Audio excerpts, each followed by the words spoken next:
Hey guys, welcome to the Darkist.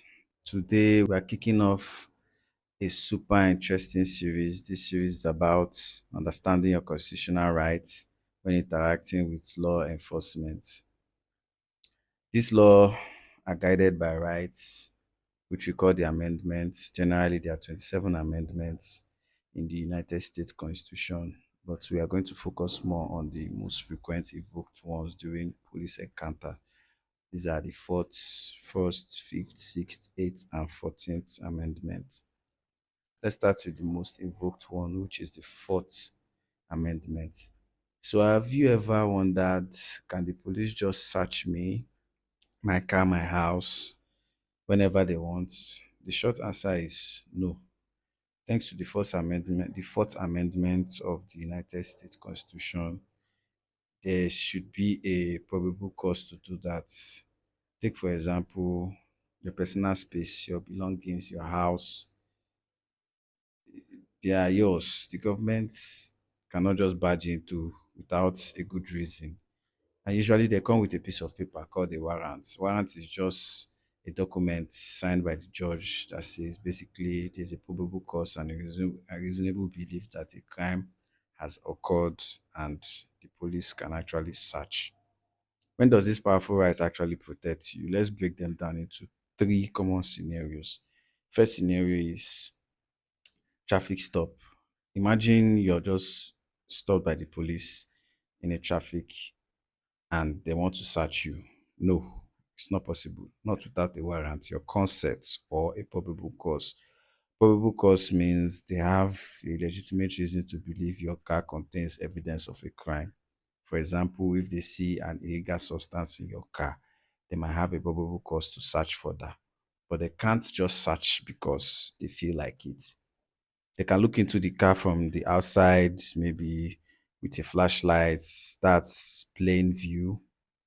But going further, they can't go in to search without a probable cause. And that is where you now have the Fourth Amendment playing. Then walking down the streets, like officer cannot just stop you trying to do a terrorist stop on you. They must have a reasonable articulable suspicion. That is a step below probable cause, but it's more like a hunch. So if they don't have a reasonable articulable suspicion, they don't have the rights. You can actually invoke the Fourth Amendment there and then. The only thing they can do is to fix you, maybe pat you down to check whether you have weapons on you. But besides that, they can't go into your pockets and start searching. It's not it's not appropriate.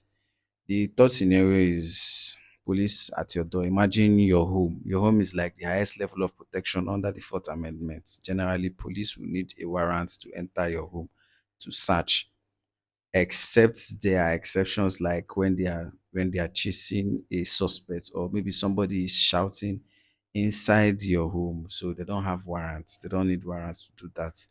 But aside that, they need warrants. How do you use this Fourth Amendment rights? It's not just about knowing them. Firstly, you have to be clear by asking the officer, am I being detained or am I free to go? This question helps clarify the situation.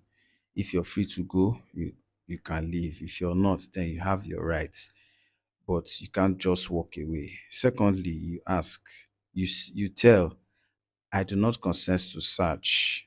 Consenting to search means I don't give you the permission to search my property, my car, me, and everything. You have to do it politely.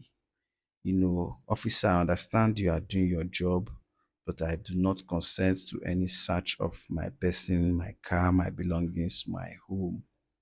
Also applies to your phone. Your phone is a private entity. The officer would need a warrant to search your phone. I do not consent to search of my phone. If they have a warrant, you ask to see it so that you can be clear that maybe they have detailed and specific reason why they want to search your property, you or your phone. Now, there are a few crucial mistakes to avoid. Mistakes like do not be physical.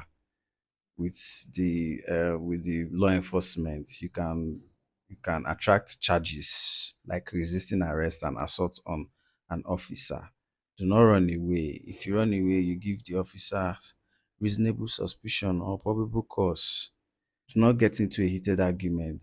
You stay calm. The goal is to assert your rights and de-escalate, not to win debates on the side of the road. And do not think because you're innocent, you should just consent. Consenting gives you the rights. It is not about hiding something, it's about protecting your constitutional boundaries against government intrusion. So the Fourth Amendment is your privacy protector, and knowing when to assert them is very vital. That's all about this episode on the Darkist. I hope the breakdown of the Fourth Amendment was helpful. Remember, this information is for educational purpose and it's not a legal advice. If you have a specific legal situation, please consult a qualified lawyer. Thank you and see you on the next one.